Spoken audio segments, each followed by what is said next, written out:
Ano ba yan? Nakakatakot naman yung alulong na yon. Kanino bang aso yun? Baka may multo, Nay. Ano bang multo ang sinasabi mo riyan? Sabi po ng kaklase ko, kapag daw may umalulong na aso, ibig sabihin, may multo raw. Sira. Aswang yun. Hindi multo. Ay, kuya, alam mo, sabi ng kaklase ko, kagabi daw, nakakita siya ng aswang sa kanila.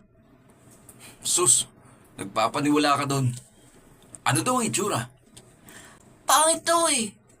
Nakakatakot. Tapos, mukhang demonyo. May mahaba daw na pangil.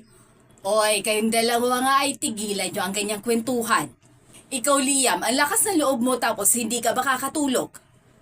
Maglinis ka na ng katawan mo at magsipilyo. Pagkatapos ay matulog ka na. Clarence, isarado mo na ang pinto at mga bintana. Opo,